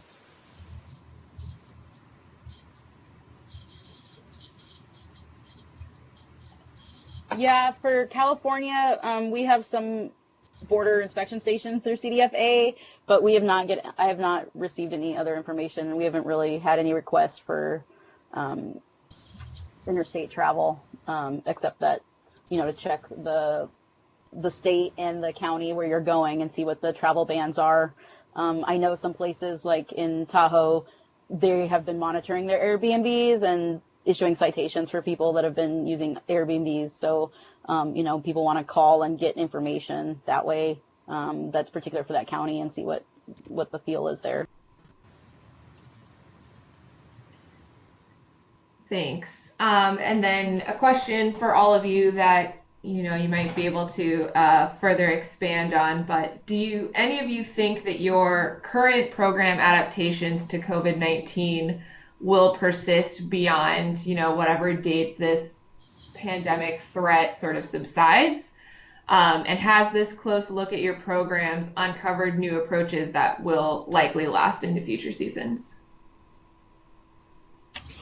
Yeah, great question. In Utah, yeah, we've definitely learned a few lessons. Some of those I mentioned in my presentation, but we've also, I suspect that we will have some of these social distancing protocols in place for definitely the foreseeable future throughout this boating season. But after that, we have a few local boater programs at Lake Powell that have really proven to be valuable, and the value of those programs in the light of COVID-19 and launch restrictions, that importance and the value has been elevated. So those are things that we are going to continue to double down on, working with the state of Arizona on a cooperative local boater program at Lake Powell. We've also been pursuing for probably about a year and a half now, different ways to automate data entry for watercraft inspections and watercraft entries and exits. And in light of the threat of COVID-19 and social distancing, that just becomes even more important. And we are looking to implement a pilot program at Lake Powell doing just that as soon as possible, hopefully sometime this summer. The placing more of the responsibility back on the boaters rather than having our law enforcement more involved. That is also becoming more important, and we're trying to figure out exactly how that's going to work, but we realize that that's a direction we would like to pursue. And then just on a side note, kind of the political aspect of ramps opening and closing at Lake Powell, those have brought stakeholders to the table that historically haven't been that engaged or have been, I guess, reluctant to commit to some level. And all of a sudden they are committed. And so that, I guess, is one bright spot of all this, is now we have stakeholders willing to engage, because the access that historically, I guess, has been taken for granted, that has been brought to the forefront, and people are aware that that isn't something that's just a foregone conclusion.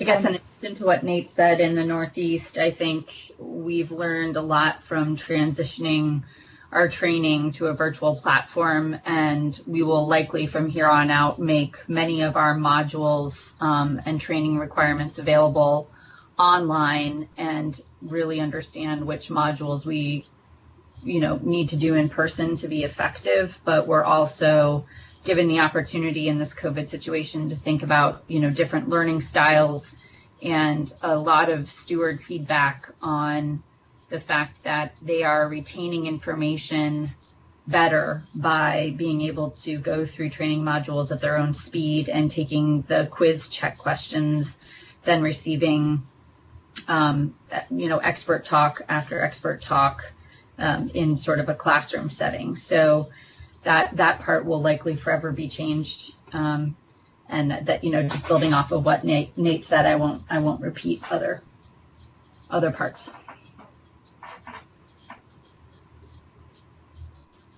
Yeah, in Clear Lake, we were planning in April to start our transition to a digital screening process, and of course that now has gotten waylaid. But it's similar to what Nate said, is getting to that digital entry and cloud-based tracking for boats would make it a lot easier for our monitors and screeners to just enter the registration number of a boat, know exactly where it's been, where it's going, make a notation. And reducing that, that kind of interaction between boater and inspector, ramp monitor is the goal anyways, but even more so, and probably now on a faster timeline because of COVID and any other sort of future situations like COVID. In Texas, we certainly hope to be able to continue our public awareness campaign in future years, but I think the biggest concern for us long-term from the COVID situation is going to be funding, both state funding and partner funding, and whether that gets reduced as the economic impact of COVID-19 continues to reveal itself over time. State agencies in Texas have already been asked to reduce our budgets, and we may be asked to reduce them further, and just it'll be decisions at the higher level about where those reductions come. That's a really good point, Carly. And I'm wondering, this is kind of a discussion topic, sorry, because a lot of our funding for our program comes from voter registration. And I wonder if voter registration will be impacted. Ours is a 2-year registration sticker, or boats have to be registered for 2 years. And I wonder, this is relatively short term of people not being able to boat or utilize lakes in relation to a 2-year term, but overall economic downturn might impact those able to get their boat registered or purchase new boats or more boats. And so that's something to look at over the next year or two, is how overall, luxury items like getting a boat registered might impact program fundings for states and localities. Absolutely.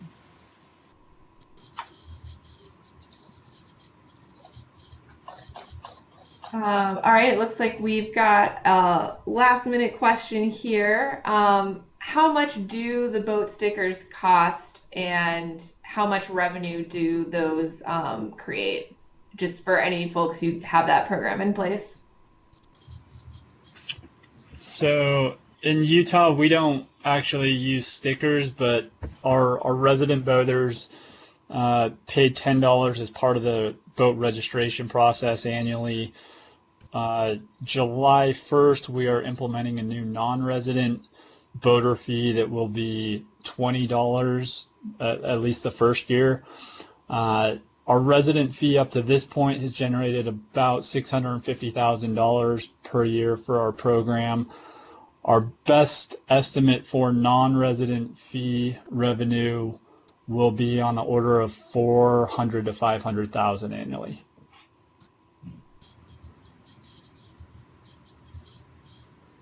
At Clear Lake, for Lake County, we have a $20 sticker, and that's for if you're a resident, so you are there year round, your boat is registered, stays in Lake County. If you're a visitor, you pay $20 for a month sticker. That's only good for that calendar, or for that 1 month that you're there, that you're going to be using the lake. And we don't have any ramps that have day use or launch fees, so it's pretty affordable, particularly for people that are coming for like fishing tournaments that last a week long. They don't have to pay a daily fee, they pay that one-time sticker fee, and they're good. And we have grant funds that pay for our program. Some things aren't paid for, so the sticker fees help supplement that, and they can range anywhere for a year, $100,000 to $250,000 a year. Of course, years where we have, wildfires, where reduced activity, we see a big drop in that, and all those funds go towards supplementing our program, as well as supplementing other lake activities such as monitoring and other sort of management aspects, some flood control and cyanobacteria issues. So that is where our sticker program falls in. In the Northeast region in Vermont and New York, we do not have sticker fees. The motorboat registration annually ranges from $30 to $150, and basically a portion of those registration fees go to support the state programs for invasive species spread prevention projects. The program money that supports the Lake Champlain Boat Launch Steward program is federally funded. It comes from the Environmental Protection Agency and the Great Lakes Fishery Commission. But the state of New York has a large portion of their state environmental protection fund, which is currently putting forward a $9 million 5-year grant to the Adirondack Watershed Institute to operate boat inspection and decontamination in the Adirondack region of New York. In Texas, our boat registration is a 2-year fee. It covers 2 years, and it ranges from $32 to $150, depending on the size of the boat. Our invasive species awareness campaign is funded through separate general revenue funding and through the partner funding, so it's not directly impacted by those boat registration fees. There's one thing that we've seen kind of as a positive from right now is boat registrations have had to move more online than they have in the past. And with people registering online, that's giving us an email address, contact information for those boaters. So we're kind of hopeful that having that additional way to contact our boaters at no cost is going to give us a new channel for communicating about things like invasive species, and also give us about a more cost-effective way to encourage them to renew their registration and remind them to do that.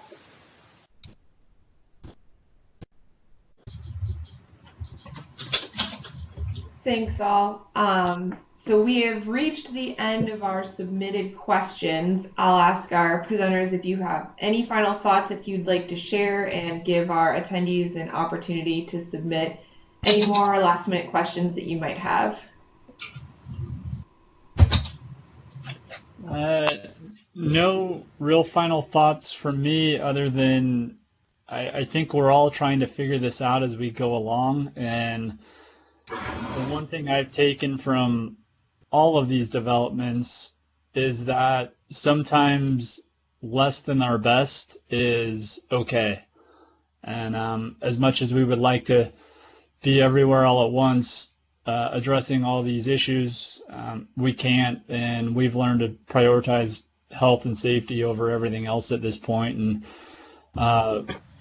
feel like we have a good strategy, but again, it's so fluid. We're always learning, and we have to be willing to just accept what we can and cannot do. And I hope all of you guys are staying safe and healthy throughout all this. And if you have any questions, please feel free to reach out to me. I'm more than happy to discuss any of these topics with you.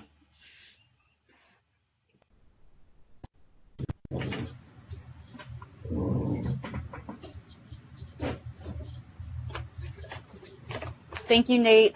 This is Angela. I agree with that, and likewise.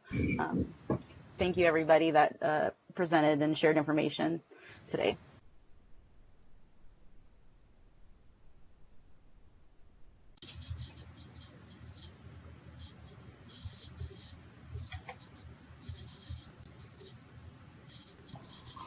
Yeah, thanks again for inviting me to be part of this webinar, and I love listening into the rest of the presentations, and thanks to everybody who attended. It's a real weird time we're living in right now, and we're all trying to figure this out as we go, but it's cool to see the different strategies that are being put in place across the country.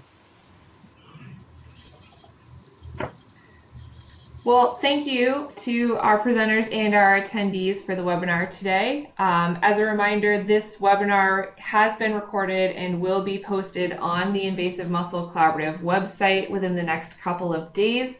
If you have any additional follow-up questions or comments, as the speaker said, feel free to reach out to them or to contact us at the Great Lakes Commission, and we will get you in touch. Thanks all. Have a good one. Thank you.